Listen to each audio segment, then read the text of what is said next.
Okay, we are back with something a little different today. By and large, most of my stories are from 8x8 easy readers, so I'm always on the lookout for interesting books that I never knew were adapted from cartoons or TV shows in the 90s. There were several that I would never have guessed that they would have made into books, and today's selection is one of them.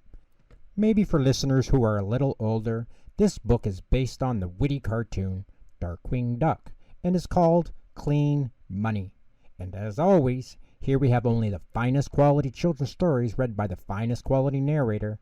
Just kidding, but the stories are fantastic and hopefully you enjoy these renditions.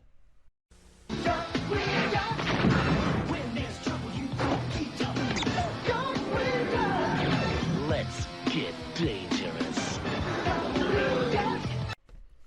Darkwing Duck often solved cases for J. Gander Hooter, head of the top secret agency SHUSH. One day, Hooter asked Darkwing and his sidekick, Launchpad McQuack, to meet him at the St. Canard City Bank. At the bank, Hooter showed them stacks of blank money. Someone is erasing the ink on the money everywhere, he said. Soon there won't be any real money left. I need your help to crack this case. I'll think of a brilliant plan and report to you tomorrow, Darkwing promised. That night, the evil cleaning woman, Ammonia Prime, came into Hooter's office. As he was working, she pointed her big vacuum cleaner at Hooter and sucked him up. With Hooter in the bag, no one can stop me now. I can really clean up, she laughed wickedly. The next day, Darkwing and Launchpad went to Hooter's office. But instead of Hooter, they were met by Krabby Grizzlikoff, the secret agent who always gave Darkwing trouble. J. Gander Hoover has disappeared, so I'm in charge now, he shouted. If you want to work for me, you'll have to follow the Shush Agent rulebook, or else. Darkwing was worried about Hooter, so he agreed.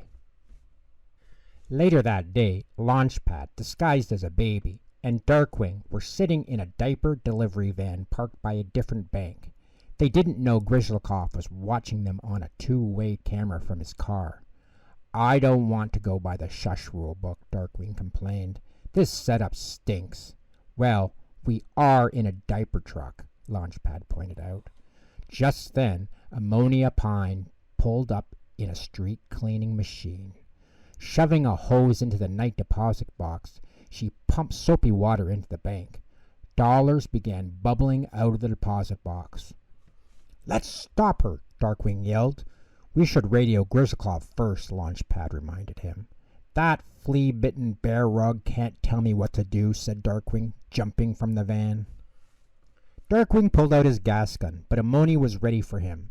Eat soap, ducks, she screeched. She aimed the hose at Darkwing and Launchpad. A huge soap bubble enclosed them, and they began to rise skyward, floating over the city. Suddenly, the bubble popped. Darkwing and Launchpad tumbled through the air and crash-landed in the middle of the city dump. Agent Grizzlikoff was waiting for them. I followed you, Bubble Brains, he yelled. He shook the Shush rulebook in Darkwing's face. You were supposed to radio me. Break one more rule and you're fired. Darkwing was angry. I have to find Hooter my own way, he fumed. Launchpad just nodded and pulled an old rag off his beak. The rag left a bright green picture of a dollar bill behind. Darkwing stared at Launchpad's beak. That rag has green ink from the money on it, he shouted. Ammonia Pine's hideout must be near here. Darkwing looked around. He noticed a large building overlooking the dump. Its sign said, Evergreen Mop Factory. That has to be Ammonia's hideout, he said, and I'll bet Hooter's in there. Darkwing and Launchpad climbed up the factory roof and sneaked across to an open skylight. They peered into the factory and saw Ammonia Pine tying Hooter to the strings of a giant mop. Behind him loomed a huge mop wringer. Darkwing started to jump, but suddenly Grizzlikoff, who had followed them again, appeared on the roof. Stop, he commanded, waving the rulebook. As he ran to the skylight, Ammonia Pine glanced up and saw him. I told you to go by the Before Grislikov could finish his sentence, Ammonia Pine shot a plunger attached to a rope through the skylight. It stuck to Grislikov's face. Darkwing had slipped out of sight just in time. The rulebook flew from Grislikov's hands as Ammonia Pine reeled him down from the roof. She tied him beside Hooter. "Goody, 2 shush agents," she gloated. "It's time to mop up this operation." She flipped the switch. Clanking and groaning, the ringer began to pull the mop close. "Let's get dangerous," Darkwing said, and he and Launchpad jumped through the skylight. "Stop that mop," Darkwing commanded. Ammonia laughed and pulled another switch. With a terrible roar, a vacuum cleaner the size of a tank rolled towards Darkwing. "You're dust, ducks," Ammonia screamed as the enormous vacuum cleaner sucked Darkwing and Launchpad off their feet and into the huge bag. The shush rulebook flew in with them. Darkwing and Launchpad spun inside the vacuum. The shush rulebook hurtled toward them, and Darkwing grabbed it. He ripped pages from the book and stuffed them into the vacuum cleaner's outtake vent. Air came into the bag, but no air could get out.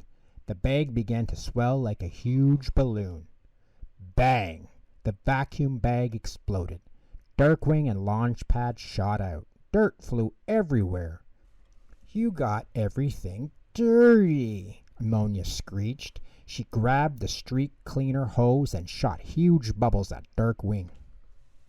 "You won't trap me this time," boasted Darkwing as he grabbed the broom and jumped onto a rising bubble.